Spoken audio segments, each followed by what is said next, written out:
Hello! I always start building up to Christmas around this time of year. Call me a maniac, call me insane, call me a lunatic, I don't care. So I thought I want to watch a Christmas movie because that's what I do this time of year. Put the decorations up, listen to Christmas music, and I've probably been listening and watching Christmas movies and listening to Christmas music for quite a while now. So I took Die Hard 1 out and I thought, well, that's kind of a Christmas movie. Is it a Christmas movie or not? But I thought about Lethal Weapon. And because I've been obsessing over Dick Donner's commentary for Superman the movie, I thought, I know, why don't I listen to Richard Donner's commentary for Lethal Weapon? So I did. And then I watched the movie too. I hadn't watched the movie for so many years. And that movie is amazing because I think it's very, very good to look back at your own industry and look at what it's become today. What's interesting about Lethal Weapon is it has all the themes that Hollywood today claim they want to tackle. Suicide, depression, anxiety, and representation.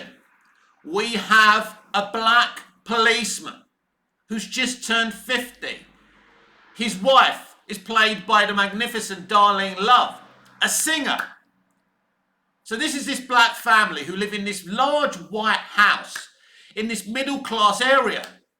The black family are well to do. They're not violent, they're not aggressive.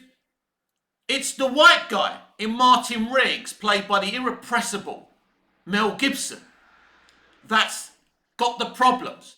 That's suffering with anxiety and depression and is absolutely suicidal. These are themes that we are desperate to see tackled in our movies today because depression and suicide and anxiety have never been so prevalent in our society today. But you know the truth, modern cinema, new Hollywood could never tackle these themes as well as Shane Black's Lethal Weapon script does. It's an amazing film. Let's talk about two amazing, compelling scenes. The bit in the camper van, or as us British call it, caravan, when he's watching Looney Tunes and he's trying to muster up the wherewithal to end his life.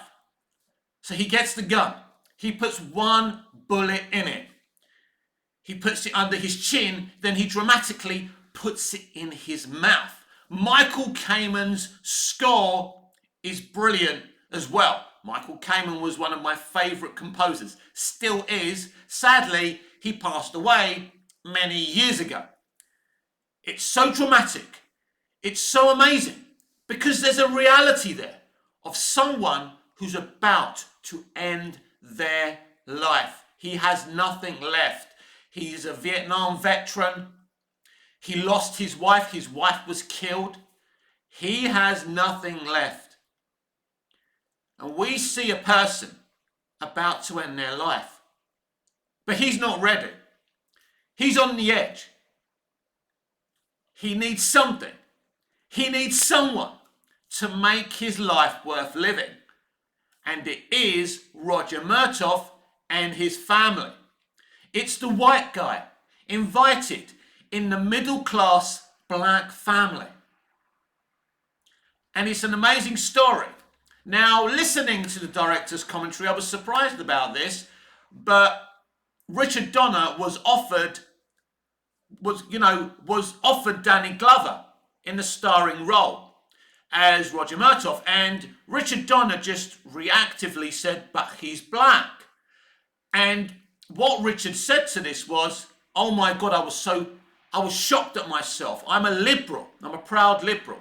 So he was disgusted that he reacted this way. Very honest of Dick to be so honest about this situation. So he cast Danny Glover. Danny Glover is an outstanding actor. His performance in all 4 Lethal Weapon films, outstanding. Casting Danny Glover, a black man, changed everything. It changed Donner's mentality to what he was going to do. Not even today do you really see middle class, well-to-do, black families. But it's not just that, because we see a lot of woke Hollywood today, doing stories about black families and, Latino families, but they're not really mixing with white communities. There's this kind of thing today where they think representation is about one thing against the other and criticizing one community rather than the other.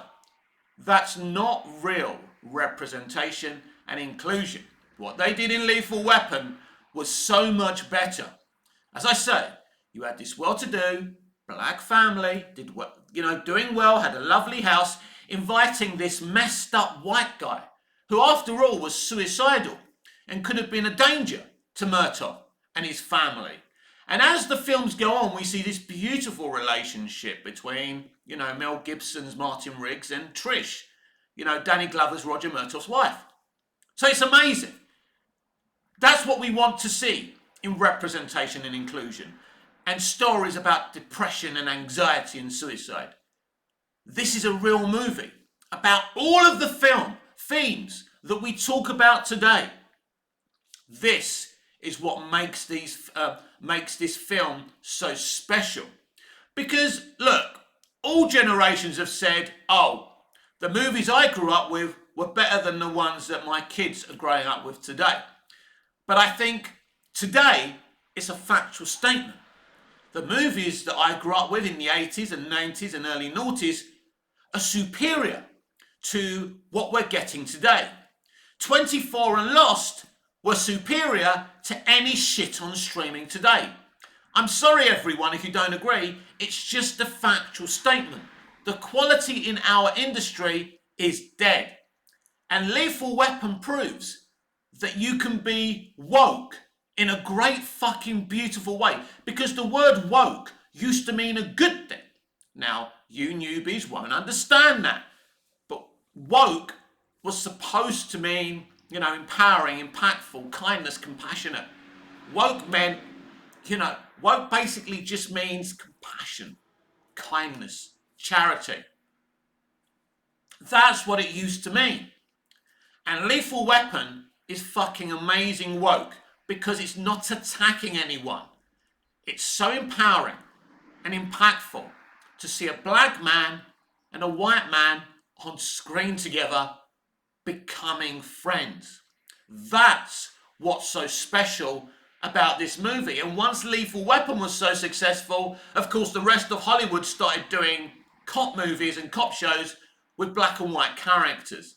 Never really worked because Richard Donner wasn't directing and Shane Black wasn't writing.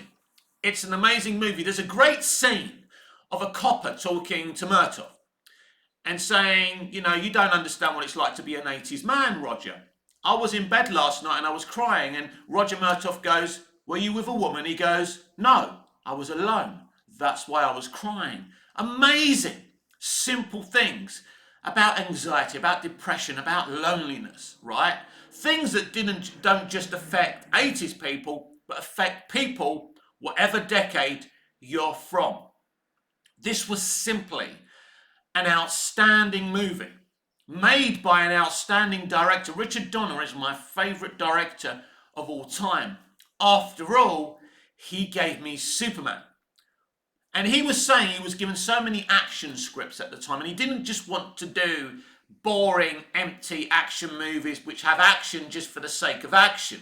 He wanted to see an action movie. He wanted to make an action movie with character and character development in it. And that's exactly what Lethal Weapon is. When you've got actors like Mel Gibson, and I don't think Mel Gibson was that famous when he was in Lethal Weapon. Danny Glover, I'd never heard of Danny Glover before. Amazing. Amazing actors. An amazing script. One of the best directors who ever lived. A brilliant, exciting, entertaining action movie that has real character beats today. But this is the main problem with New Hollywood. They talk a good game. about representation and inclusion and themes like depression and anxiety. But it was Lethal Weapon in the 80s that got something right that still New Hollywood hasn't succeeded in doing.